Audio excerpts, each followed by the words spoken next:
Jeudi 14 octobre, le palmarès 2021 des entreprises préférées des étudiants et jeunes diplômés, réalisé par Epoca Harris Interactive et l'étudiant, est dévoilé en avant-première. 250 entreprises ont été évaluées par des étudiants et jeunes diplômés issus de grandes écoles d'ingénieurs, de management, d'universités, d'IUT et BTS sur leur attractivité globale et leur performance en matière de communication.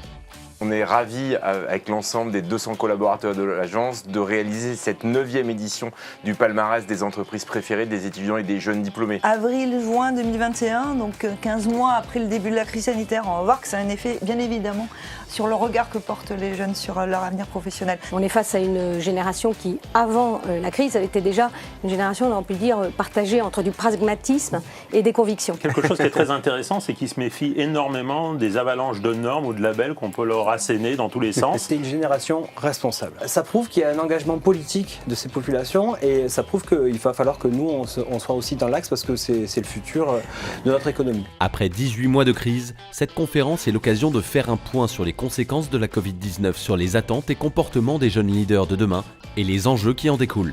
On a toujours dit qu'on reconnaissait les meilleurs amis dans les moments compliqués.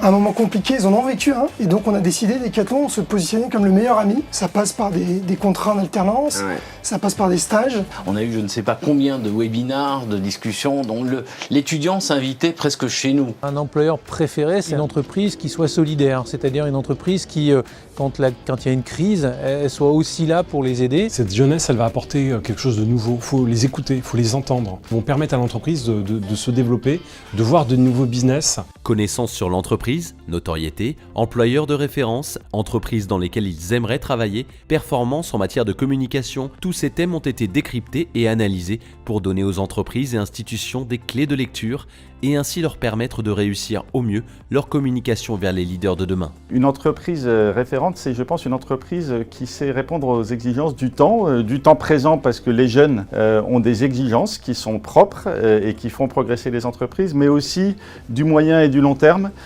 pour proposer un projet qui a du sens. Une entreprise de référence, c'est une entreprise qui a défini sa raison d'être de manière assumée, claire, et qui l'incarne au quotidien avec sincérité et authenticité. Il faut vraiment remettre au cœur maintenant de l'entreprise la bienveillance et l'empathie. C'est important d'être maintenant de plus en plus attentif à l'autre. Je vais vous lire peut-être un témoignage d'un jeune Bac+5 de l'EM Lyon. Par belle boîte, j'entends une entreprise en croissance, innovante, qui prend soin de ses salariés et qui a à cœur de créer une culture d'entreprise. Comment adapter sa communication pour s'imposer comme un employeur de référence auprès des candidats clés ?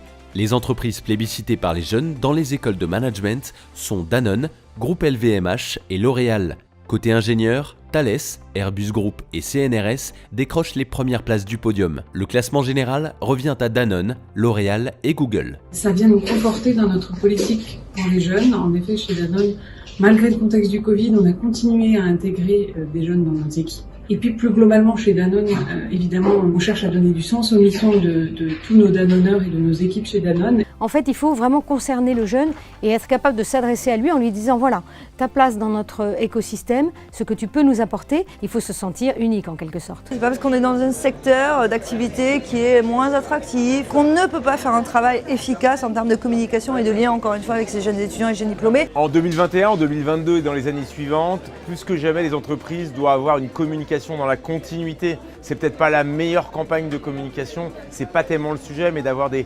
collaborateurs qui prennent la parole, le fait d'avoir des étudiants relais dans les écoles et universités, d'avoir une communication régulière, d'avoir une vraie stratégie sociale et digitale, c'est ça qui va faire la différence. Donc des choses finalement simples, pragmatiques, mais qui vont apporter le bon retour sur investissement. Les équipes Epoca Harris Interactive et l'étudiant vous proposent une restitution personnalisée de l'étude avec l'ensemble de vos classements et les grandes tendances par rapport aux concurrents directs et indirects. Rendez-vous sur www.entreprise-préférée.com.